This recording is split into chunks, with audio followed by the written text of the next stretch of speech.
Finance committee meeting. We'll go ahead and start with the Pledge of Allegiance. I pledge allegiance to the flag of the United States of America and to the republic for which it stands, one nation, under God, indivisible, with liberty and justice for all.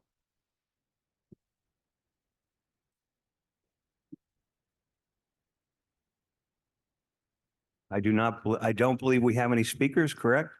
Public comment? We don't. Okay. So our first item, it'll be an update from Fidavia. Is that correct? Yes, Okay, I believe that's me. go ahead. Dave.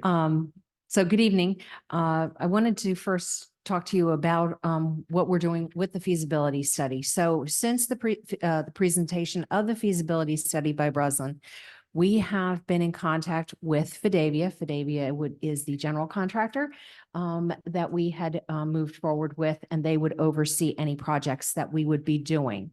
So we've been in contact with Fidavia, and we want to keep this ball rolling forward. So what we've looked at, and we've begun tearing apart as far as the feasibility study and understanding what that's all about, is we've started having them look at all of the items that would have been listed on the feasibility study as a 1 or a 2 for all buildings for the whole district. They extracted those and they made a new spreadsheet. We're reviewing those items, really seeing what their urgency is, and also started looking at funding and seeing what funds are available. And we are taking them on several tours of the buildings and so forth, so they can understand the urgency of those items that are listed as 1s and 2s. They're now going through those items and looking at a more fine-tuned cost for those items, so we can understand exactly what the funding is that we're going to be able to do based on what we can borrow and so forth. So that's what we're working on right now, to fine tune all of those 1s and 2s, determine all of the urgencies. Fidavia will, or we're planning on having them here at the board meeting on the 13th. Yes. And so they will actually make a presentation based on their findings that they have. And then that will lead us into the next phases, which will have us deciding how we're going to move forward. I believe that Karen is going to have the bonds folks back in here to talk to all of you again. Fidavia will guide us, and they will lead us into the next phase of coming up with plans for how we attack all of the issues or all of the needs of the district. So they're not coming tonight? No, they're not coming. We were told they were coming tonight. No, I don't. The I think agenda that says that they're coming tonight. So I'm just confused. Yeah.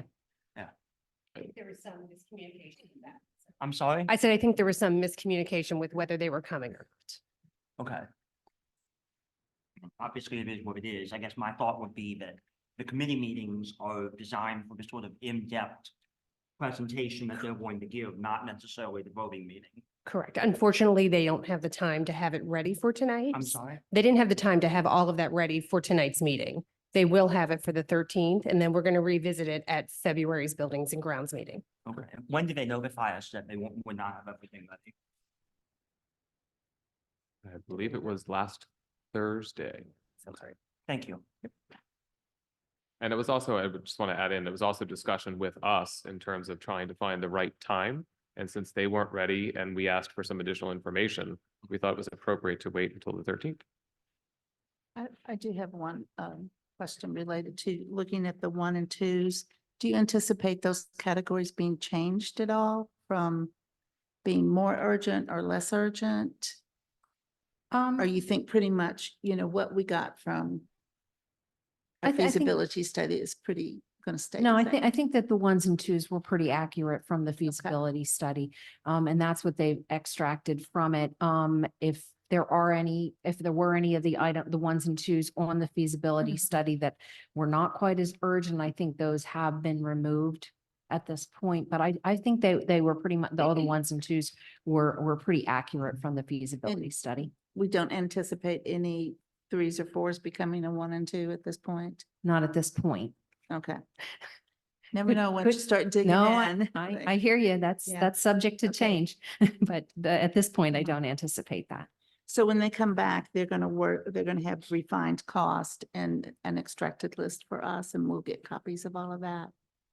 Also, We just can- stick in those books that we have. Correct. Yeah, we'll, So we we'll can make sure that compare they give you everything. copies that you'll have.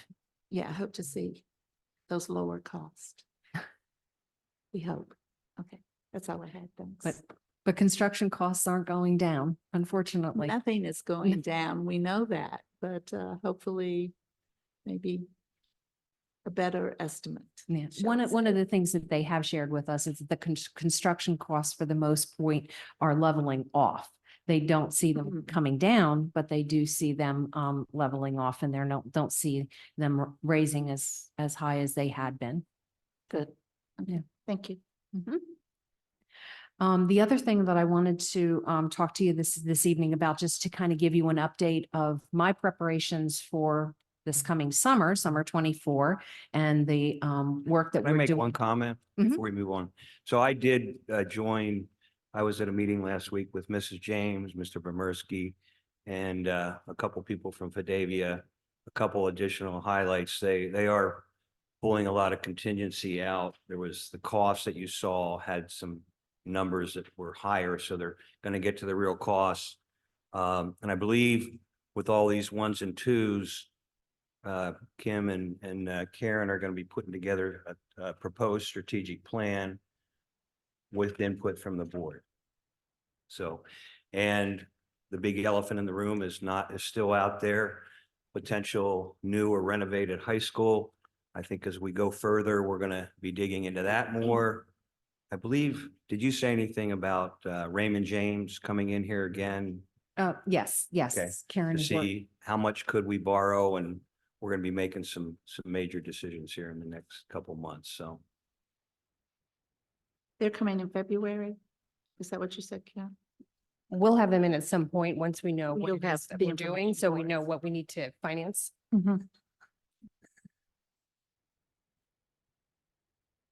Okay.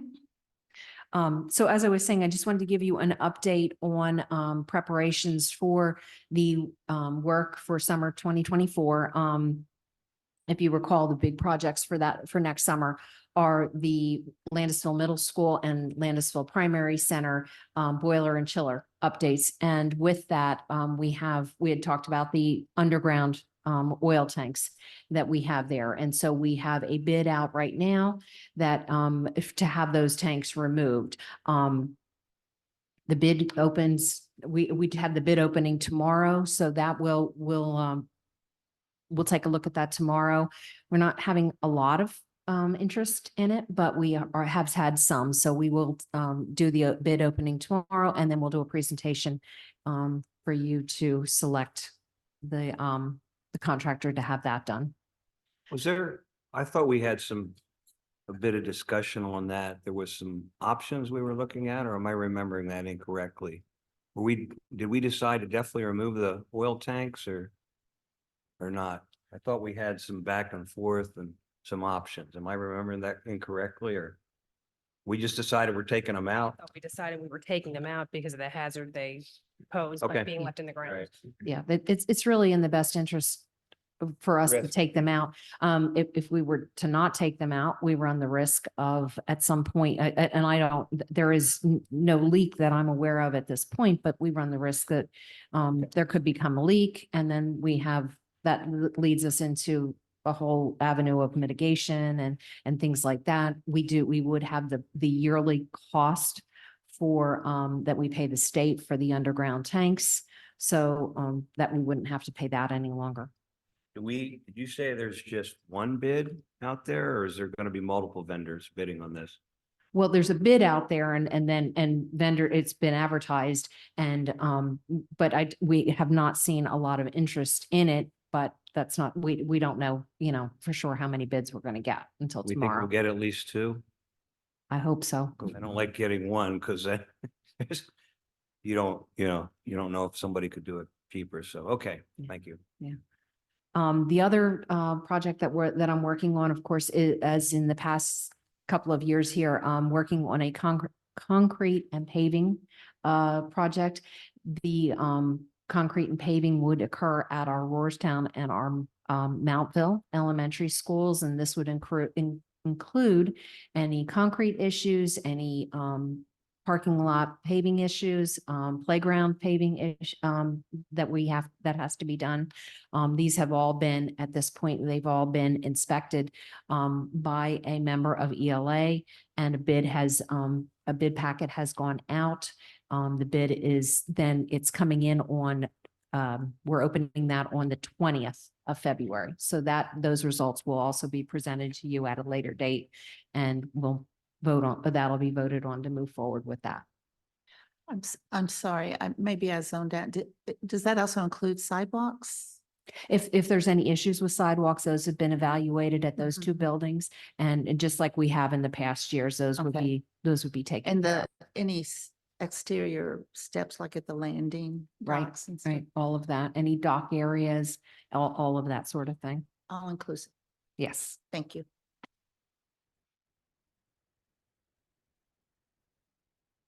Any further questions for Mrs. James? I don't believe we have any buildings and ground action items, so we will now move to the finance. I'll turn it over to Mr. Wogermuth and give him the gavel.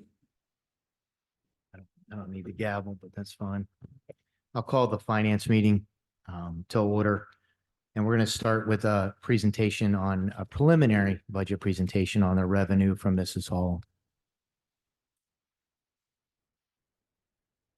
Okay, so over the course of the next 4 or so months, I will be bringing you various presentations on the budget as we refine it and, get better numbers. Tonight, we're going to talk about revenue. It is preliminary. These numbers will change throughout the course of the spring. And in some cases, we won't even have the numbers till after the budget's approved when it comes to state funding. So this is what we know as of today. So next slide. As you know, the adjusted index for the district for 24-25 is 6.3%. In December, you passed the opt-out resolution saying we would not exceed the index. Just to give you a worst case scenario in terms of what that looks like, if you went to 6.3% tax increase, that generates roughly $5.5 million in additional revenue. And for the average household tax bill, it would increase it by $219 if you went to the top. Another important note, which you will see when we get to the federal funding, is that we are at the end of our ESSER funding. So a lot of that drops off. So we have some costs to absorb as a result of no longer having that funding. You've seen this slide before, kind of how our revenue breaks out. We are largely funded locally by our taxpayers through real estate taxes, earned income tax, things of that nature. Little over 1% comes from federal sources, and my eyes are terrible, 26.5 comes from state sources. I'll hit federal revenue first. Most of this is flat funded. We will have better numbers for Title 1 through 4 as we get towards the end of the process. But for now, we budgeted flat over 24. The big drop off, as I mentioned, you'll see is in ESSER funding. There is some ESSER funding that we will be adding in before we finalize. We're just determining what's left because that funding all must be spent by September 30th of 24. So that will change a little bit as we add the expenses and the associated revenue in of what's going to be covered by ESSER. Next one. In terms of state funding, excuse me. Again, we flat fund the basic ed and special ed. Those numbers we are not likely to have before the budget is due at the end of this fiscal year. However, the governor does have a budget presentation next week, so we'll have some idea of what that could look like. Though we typically here have budgeted flat, we'll have an idea what we might see. In terms of The state share of retirement, we budgeted flat, a little bit down because the PCERS rate has dropped from 34 to 33.9. So it's a little bit lighter there. And then the Social Security will be adjusted as we have final wage projections for next year because it is based on our total wages. The property tax reduction is flat. We know what our Plan Con subsidy will be. That's going to stick. Same with the Ready to Learn block grant. Transportation, we're still working through our renewal of our contract and we'll know better when we get some numbers from the state what that subsidy will look like. So that will likely change. And then we have some other smaller health services subsidy. So that's just a look at what our state revenue will look like. Question, and this is, I don't know if it's appropriate now, we can talk about it later, but this lawsuit, I think they had a couple of reports come out for the funding. Could that potentially impact us as early as 25? So I'm looking to Karen, Mike, whoever. I don't think so. You want me to take that one? My Yep. answer is there's no way, but. you can No, give your opinion. and the reality of the funding commission that was formed is there were 2 reports generated.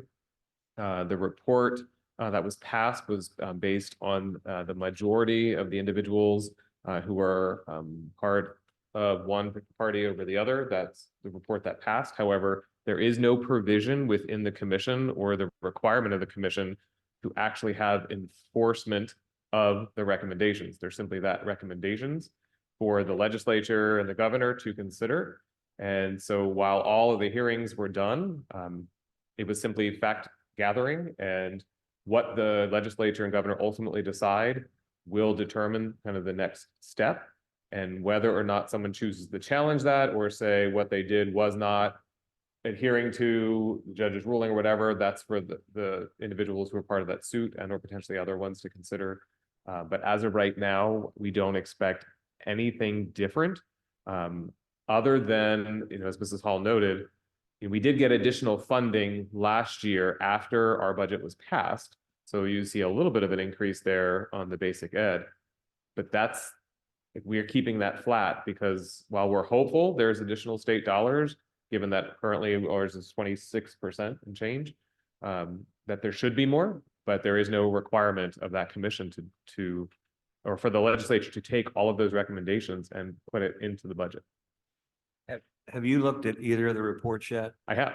Are they fairly lengthy? Are they easy to read or? They're easy to read. They do give, one of the reports actually has kind of what they would recommend would be the differences of what districts should be getting. But I can resend the link. I think I put it, Yeah, I think it's. it was in a board news a few weeks ago. Okay, all right. But I can resend the link to the board. I'll put it in this week's for those who are interested. Yeah, I think there's a big, long website you can go. There is, to. and you can go back and watch all the hearings. All of those were recorded. And they took slightly different approaches in terms of the recommendations. So it was difficult that 2 reports were generated, not 1. So your opinion, probably no change. It'll be the same as what it's been. It'll be up to the governor and the legislatures to decide how they're going to pass the budget and where they're going to invest the dollars. Okay, thank you. If I remember correctly, with the judge's ruling, she just said the system's not properly funded, but Right. there was no, come back to me with the solution. It's Correct. Basically, she just said it's properly funded, go Right. to it. Basically, yes, it was basically the legislature, the individuals involved, the governor, to come up with how to properly do this. But the legislature and the governor still need to work hand in hand to pass the budget.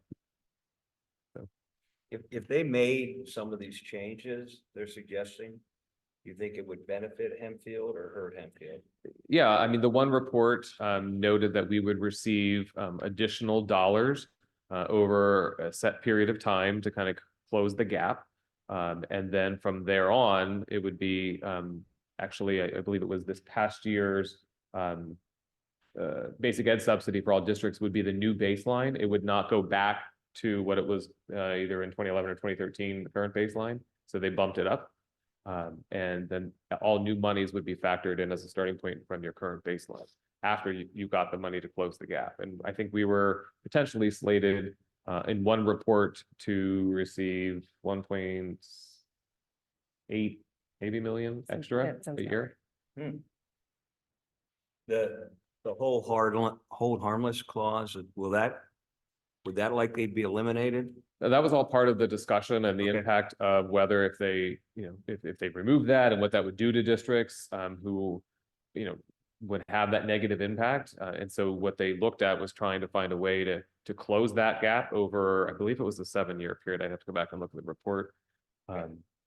For all in a sense, the lost money. Thank you for the update. Sure. I just thought. I'll resend the link. State revenue to talk about.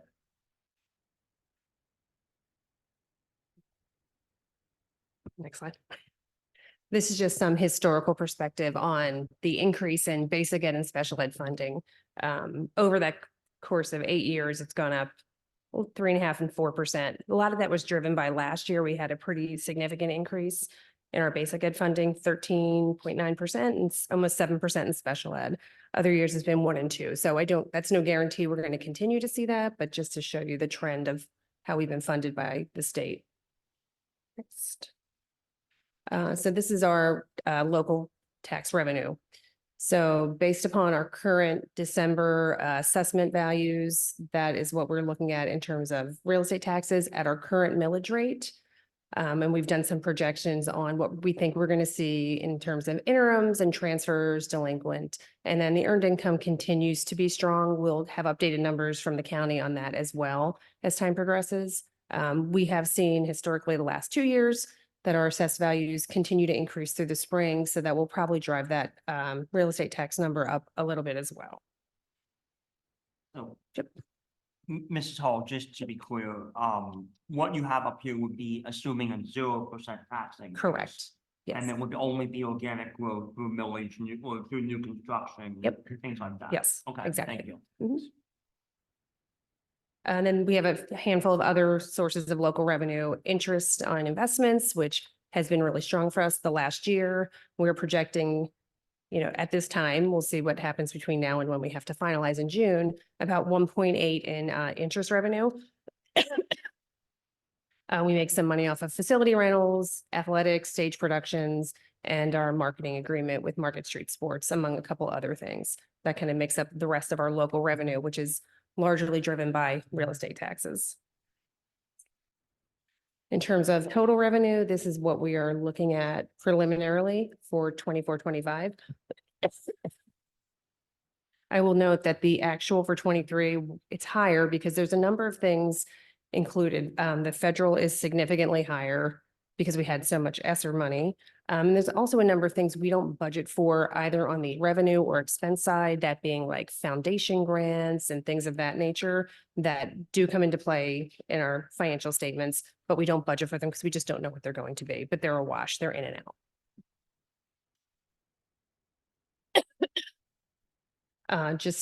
I've shown this chart before as well.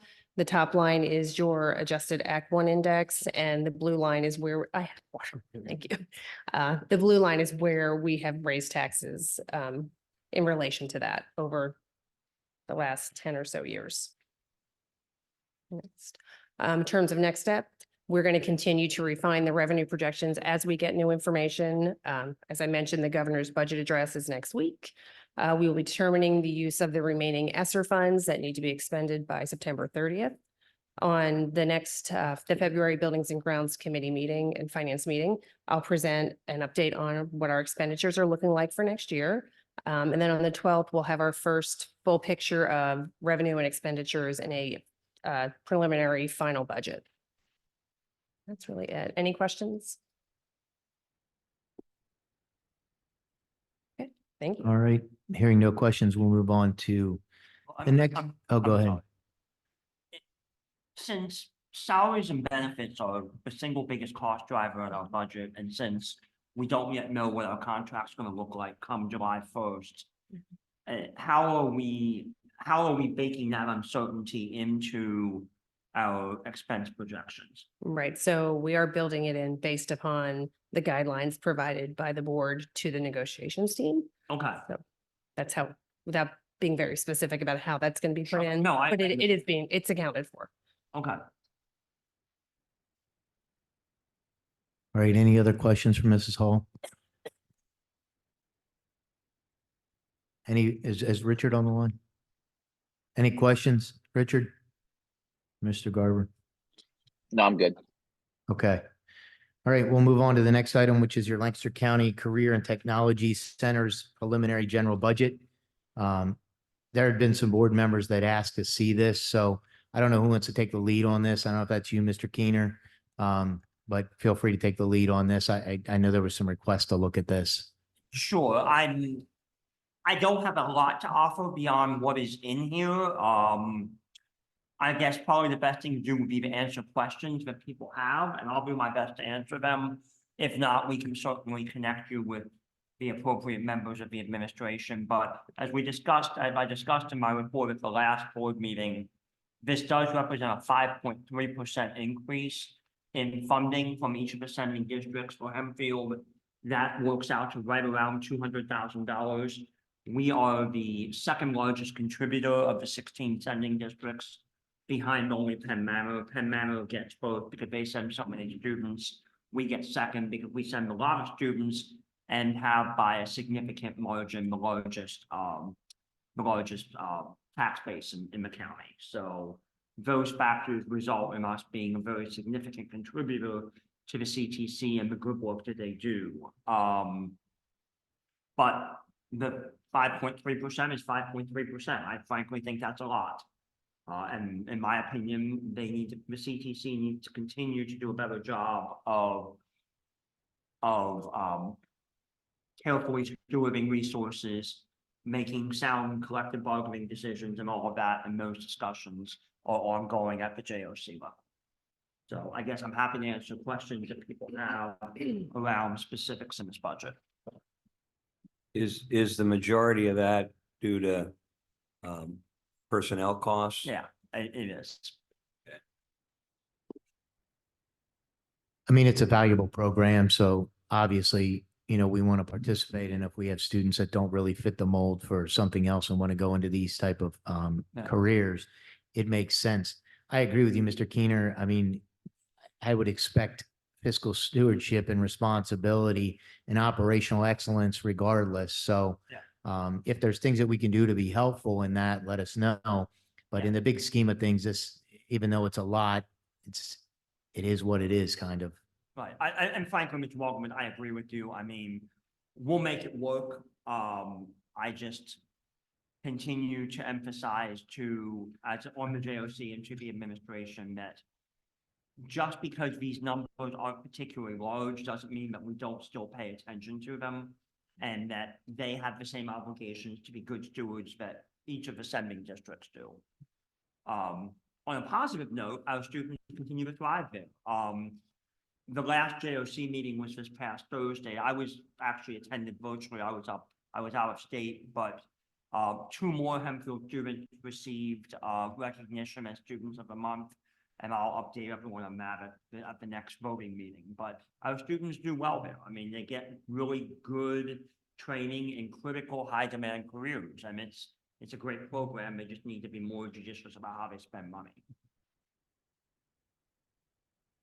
I just have a couple pieces just for 2 new board members, but just for awareness for everyone with regards to the CTC, because their budget timeline is different than ours.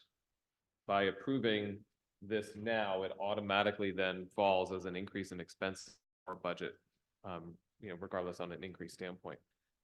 Mr. Keener, one question that I have, and as superintendent's been back and forth with the CTC, and I know the business managers and CFOs have as well, is part of their budget process. And so their budget initially was produced with a higher PSERS percentage. And through our budget process, when we see changes, we're able to adjust ongoing until we have our final budget.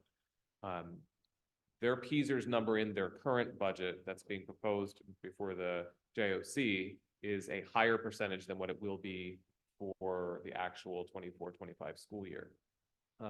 And so I was not aware of that. yes, Good information. and so they have shared with us that while they're unable to change it, we will be credited back, or our bill would be reduced by a certain Did they say why percentage. they're unable to change it? They did not. Because the budget has not been finalized. Well, so I asked that Correct. question because I noticed Yes. it. I said, that's just the wrong percent. And he said, well, we did it, beforehand, and we had some of our districts already vote on it. So we're not I'm gonna, sorry, say that they again. said some of the districts already voted on it, so they didn't want to go back and change it. And I said, well, how are we gonna get, like, it took a few times asking, how are we gonna get that money back? Because we do get refunds. We have gotten them in the past. I'm not sure that they were always for piecers, but some of it could be the state subsidy change. But we have seen those. That's something we're gonna need to be on top of. And I feel like yesterday you were given the amount, it was like 200 and some thousand that would be split amongst the districts. It was like 260,000. That's what the piecers difference is. Was it that much? From what I'm seeing here, it's showing that, it's 66,000 and change collectively. Oh, I thought it was more than that. And so our percentage is about 6,000 and some dollars, from what they're sharing. My point of just bringing that up, one, I mean, Mrs. Hall caught it for us, which I appreciate, but from a process standpoint, if that's maybe a conversation as part of the JOC meeting, that as things change or they get updates, because the budget is not Yeah. finalized, that should be being sent out to the JOC and sent. in I district. couldn't agree more, and Uh, it's frankly infuriating to me to hear this. So I would ask Mr. Emergency, could you, and then if someone already emailed this, emailed me about this, I'm sorry, I don't I'll recall get you the that. information. But if you could send that to me, and I will most assuredly follow up. Sure. I will tell you that there's been a significant amount of disruption in the business office there. Correct.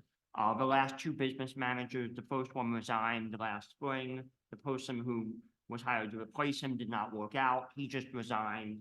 And now we're starting a search for another business manager. So here we are. On the positive side, since 2018-19 timeframe, our number of students attending, Yeah. applying and then being accepted to CTC has continued to increase, which is what you referenced, Mr. Keener, in terms of being, a larger district in terms of sending students, which means we have a higher percentage of the budget that we're responsible for. But we've also are working and trying to find other ways beyond the CTC, Thaddeus Stevens, and other entities for students, for some other opportunities as well. So it's good news, but from a sending district standpoint, then we have that obligation. But I do want our Mrs. Eshelman and Mrs. Brady to know that when we have this for a voting item on the 13th, if it does pass, that increase to the expense automatically translates into a higher expense in our budget prior to our budget being completed because of being on different timelines. I think what I will probably recommend when we do that voting action item is to amend it to make our approval contingent, explicitly contingent on the refund of the piecers overage. And just like sort of put that in there. We as- can put that in. If that's something if that's the will of the board. We can write that in initially as the Yeah. motion. Yeah. So we can be clear right up Yes, front, correct. that'll be based on a certain percentage. What, just out of curiosity, what percent of our students in high school attend the CTC? Do we know? Or how many or whatever? Yep, last count, we were north of 150 students going to the CTC. Okay. Yeah, if you look at number 8. Hold on. I will pull it up because I actually have the numbers. Let me find it. It's average daily membership is the number that we're looking for. I'm trying to find what slide that's on. Which one? 7? Yeah, ADM. Thank you, Mr. Brown. So yeah, one from. Yeah. Yeah, 234 in 22-23. So almost 10%. Yeah, and that is second in the county behind Penn Manor. And Mike, you said that's We've been increasing every year, so the trajectory of increasing students has just continued to go up. And that's a good trend because I think one of the things Hempfield struggled with over the years was mainly college bound, and reality is the jobs are in a lot of the trades, and it sounds like we're going in the right direction. Yeah, no, I mean, it's a terrific program. They do wonderful things for the county and for our students, and it's gratifying to see Hempfield students take advantage of it. But yeah, if you look on slide 7, you can see from 2021 to 23-24 how much we have grown.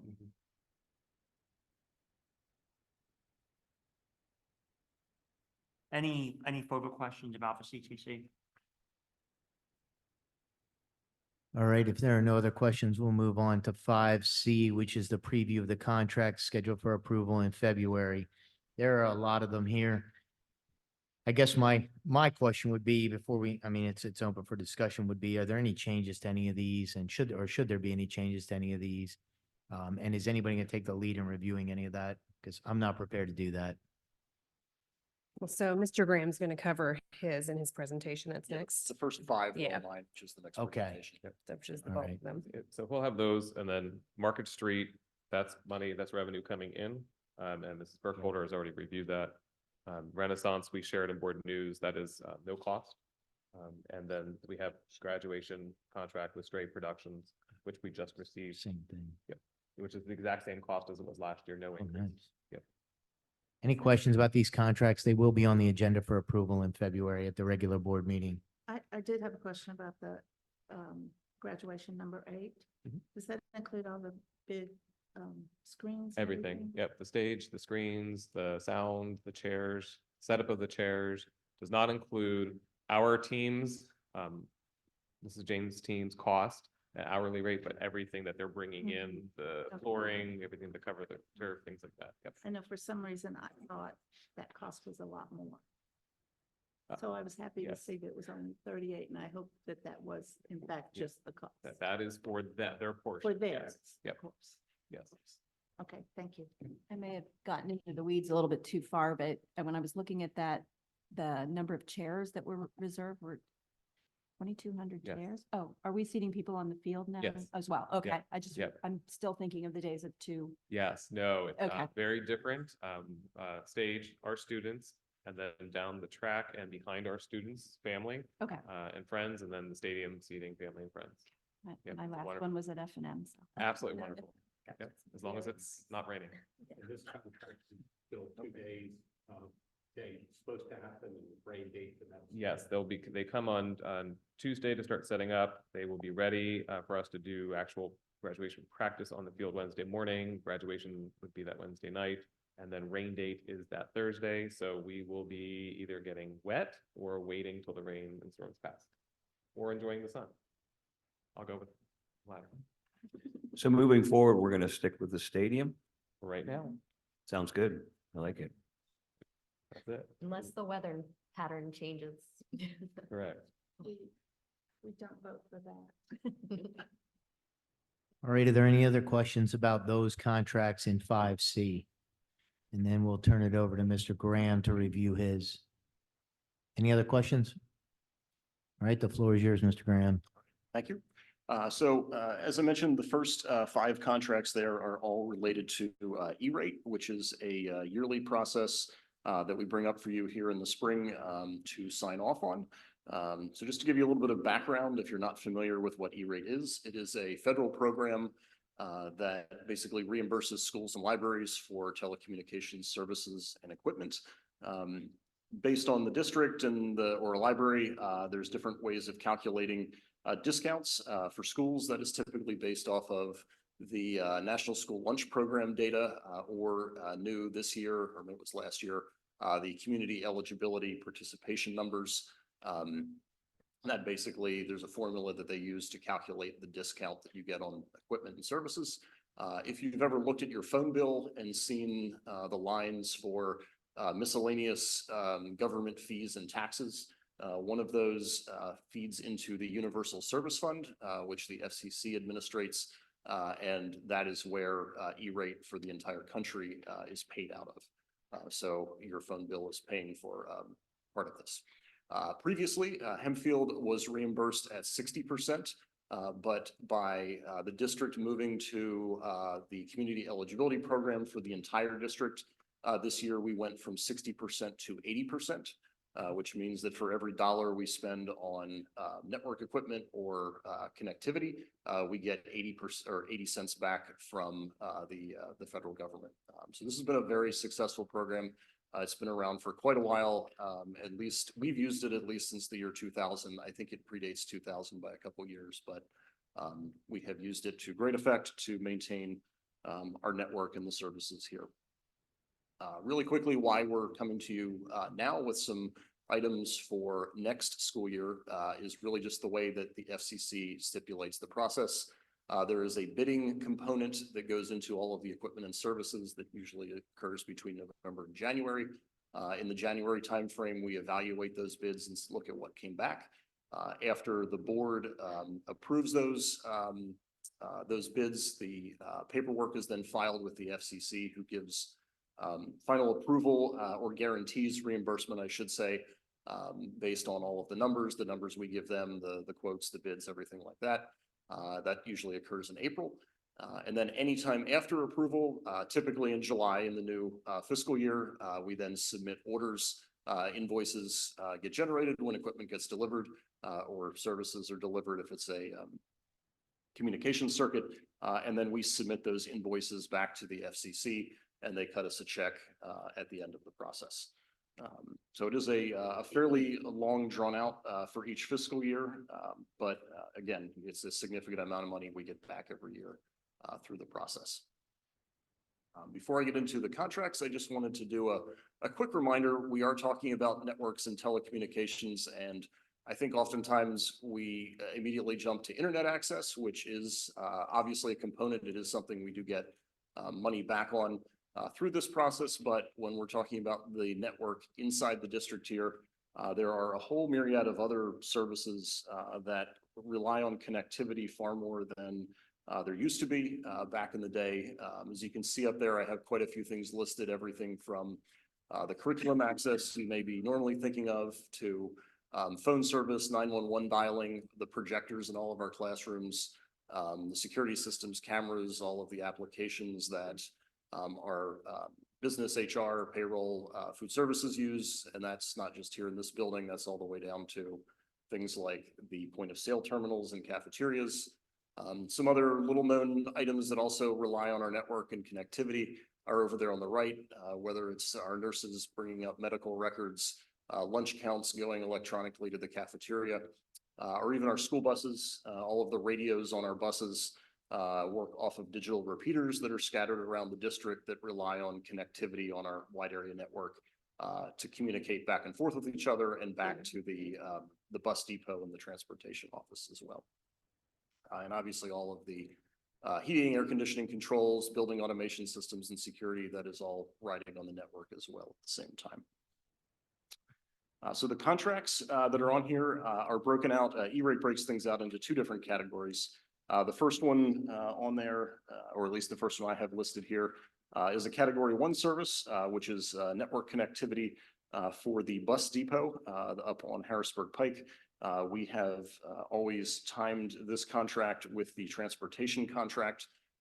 In the event that something changed, we would not be providing connectivity for a facility that was not in use. That was bid out. As you can see there, the number came back at $5,400 per year. Our net cost at the end is just $1,000 to provide connectivity to that facility. And we did bid that as a 1 year with 4 1-year extensions. I expect we'll have connectivity there for 5 years, but in the event anything does change, we are able to move that to a different location if need be. The rest of the bids here are all for equipment. This is our normal, regular, basically the entirety of our network infrastructure budget. This year, we are primarily replacing equipment in our replacement cycle at Landisville Middle School and Centerville Middle School. You can see up there, we are replacing wireless access points and wired network equipment. The dollar amounts are all up there, and you can see the net cost that we end up paying at the end of the day for that equipment. We also have a considerable amount of equipment at CES that we wanted to get replaced as well. That is probably the oldest segment of our network in the building there, that the hardware architecture is now about 12 years old. And we've started to see failures in a couple of the same generation of switches elsewhere in the district. And with the change in reimbursement, we did look at replacing everything in there. Again, the net cost is only $9,000 for the district to replace that entire building's network infrastructure. Finally, something else, maintenance and equipment. This is the yearly software maintenance, the next business day replacement type of deal we maintain on our routers in different buildings around the district. E-rate refers to that as basic maintenance of internal connections. You'll see up there, that bid also came back at around 20,000. Basic maintenance is calculated a bit different with different percentages. If you're wondering why the number is not 80%, they have some things that are eligible and things that are not eligible, but it all has to be lumped together in the same purchase order. And again, that cost for maintenance on all of our routers and equipment across the district there is only 6,000 at the end of the day. That is it. If you have any questions, happy to. Just curious, the 60 to 80, how much additional money is that total? Did you calculate that? It's around, I want to say it's around for the services that are already under contract, because even though they're under contract, the reimbursement changes. Our district WAN bill, I want to say, is around $15,000 in additional reimbursement. The equipment that you saw up there is basically the same amount we replace every year, and that's an additional probably 15 to 20,000 we'd be getting back. Okay, so Over- about 35. Somewhere around 35,000, yeah. Okay, thank you. I just had a question about the timeline, because Mhm. this is all new to me. Like, it said July, so do you have time then in the summer to complete that, or does it go into the fall? Or it No, just we never depends? have enough time in the summer. Okay. And regrettably, network equipment's one of the things that hasn't quite healed from COVID. So we do our best to try and get it in the summer. The reality is, it usually is all the way up until Thanksgiving or even Christmas sometimes till we get it in. Once school starts, we typically will try to do things when the building's not in use, if we have to, a weekend. But Lennisville Primary Center this year was last year's purchase or this year's installation. That we spread the installation out over about 3 months till we got every closet done and basically snuck things in the beginning of the day when no one was in the building. Do you, when you say it's a rebate or a refund, Mhm. we're paying that all up front? There's On the different, purchase yeah, there's orders? different ways that you can do it. And this, that percentage impacts us in different ways. Typically, we have paid everything up front and then get a refund check back. That kind of preserves the actual dollar amount in our budget that we're actually spending on network equipment, even though we're getting a refund back. You can also do what's called discounted billing. And so in that case, you basically just get invoiced for the amount at the end of the day and the vendor takes care of it. In some cases, like our network connection through IU13, they bill us the total dollar amount after E-rate reimbursements. So we will just see a reduction in our IU13 bill for network services next year. There's no filing we have to do for that. It will just be a lower bill at the end of the day. Any other questions for Mr. Graham? All right, so we'll be seeing those contracts at the next regular board meeting. The next item is financial action items, and we have none for tonight. There is no new business unless anybody has something that I'm not aware of. And the schedule of upcoming meetings is available to you as well. So I would just ask for, oh, I'm sorry, Mr. Keener. Not related to finance upcoming meeting, but just to confirm that the second week of February, we will be meeting twice, right? Because the regular board meeting and policy, personnel, legal ed programs are the same week. I just want to make sure that I'm remembering that correctly. That is correct. The Okay. 13th is the board meeting, the 15th is ed programs, policy, personnel, and legal, and then the 27th is building and grounds and finance. Yeah, it usually happens once or twice a year that we have 2 meetings in 1 month, in 1 week.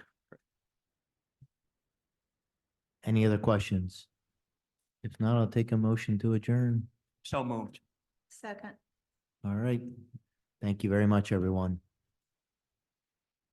Yeah, if you want to vote, but.